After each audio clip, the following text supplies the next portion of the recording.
ભાવનગર મહાનગરપાલિકા દ્વારા વિકસિત ભારત સંકલ્પ યાત્રાનો કરાયો પ્રારંભ। ભારત સરકારની વિવિધ કલ્યાણકારી યોજનાઓની માહિતી લોકો સુધી પહોંચે તે માટે ભાવનગર મહાનગરપાલિકા દ્વારા શહેરમાં આજે સવારથી વિકસિત સંકલ્પ યાત્રાનો પ્રારંભ તખતેશ્વર વોર્ડ ખાતેથી કર્યો હતો। આ સંકલ્પ યાત્રામાં મેયર ભરતભાઈ બારડ, સાંસદ ભારતીબેન શિયાળ, ધારાસભ્ય Jitu Vaghani, Sejalben Pandya, deputy mayor Monaben Parekh, standing કમિટીના ચેરમેન રાજુભાઈ રાબડિયા, શાસક પક્ષના નેતા કિશોર ગુરુમુખાણી, દંડક ઉષાબેન બધેકા અને વિરોધ પક્ષના નેતા ભરતભાઈ બુદેલિયા સહિતના ઉપસ્થિત રહ્યા હતા। उपस्थित થશે। ग्राम स्वराज अभियान चलाया था।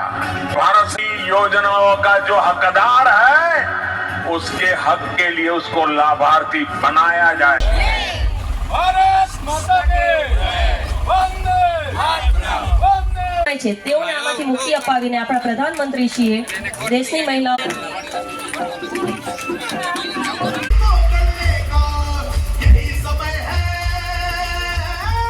મારા પપ્પાને બાયપાસ સર્જરી કરાવવાનું હતું પણ અમારી આગળ પૈસાની સગવડ નહોતી, પણ આયુષ્યમાન કાર્ડ હતું તો અમને કોઈ તકલીફ પડી નહીં। એસસીજીમાં અમને બધી સગવડ મળી ગઈ અને તરત તાત્કાલિક મારા પપ્પાનું ઓપરેશન થઈ ગયું હતું। ત્યાં નામ શિલ્પાબેન સોલંકી, હું રહું છું ચિત્રા।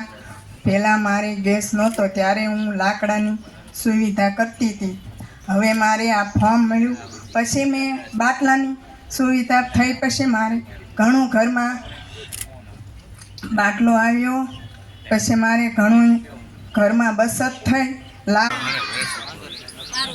વિકસિત ભારત સંકલ્પ યાત્રાના આ બીજા તબક્કાના પ્રથમ દિવસે આપણે વચ્ચે ઉપસ્થિત ભાવનગરના પ્રથમ નાગરિક શ્રી ભરતભાઈ, ડેપ્યુટી મેયર શ્રી મોનાબેન, ભાવનગર શહેર અધ્યક્ષ શ્રી અભયસિંહજી, સ્ટેન્ડિંગ કમિટીના ચેરમેન શ્રી રાજુભાઈ રાબડિયા, પક્ષના નેતા કિશોરભાઈ ગુરુમુખાણી, મારા સાથી નગરસેવિકા બહેનો હીરાબેન, ભાવનાબેન તથા અહીં ઉપસ્થિત ભારત વિકસિત સંકલ્પ યાત્રા કાર્યક્રમમાં ઉપસ્થિત માનનીય મેયર સાહેબ ભરતભાઈ બારડ, કમિશનર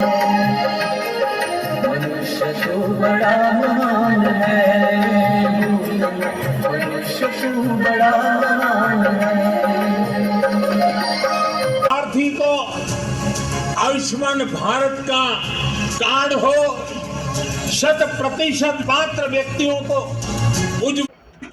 ચાલો વિકસિત ભારત સંકલ્પ યાત્રા આજ રોજ બીજા ચરણની ચાલુ થયેલી છે। ભાવનગર મહાનગરપાલિકામાં કુલ 13 વોર્ડ છે અને દરેક વોર્ડમાં રોજના 2 કાર્યક્રમ થશે, એટલે 13 દિવસ સુધી આ કાર્યક્રમ વિકસિત ભારત સંકલ્પ યાત્રાનો ચાલશે અને આમાં ભારત સરકાર હસ્તકની તમામ યોજનાઓનો માહિતી જાણકારી આપવામાં આવશે અને આ ઉપરાંત જે લાભાર્થીઓ છે એ તમામ લાભાર્થીઓને કવર કરીને એક સેચ્યુરેશન એપ્રોચ જે માના સરકારશ્રીનો અભિગમ છે કે ભાઈ જે પણ યોજના છે એનો કોઈ પણ લાભાર્થી બાકી રહેવો જોઈએ નહીં, તે અભિગમથી કાર્યવાહી કરવામાં આવશે અને તમામ લાભાર્થીઓ જે લાભ મળવાપાત્ર છે તેને ઓન ધ સ્પોટ લાભ આપવામાં આવશે। ધન્યવાદ।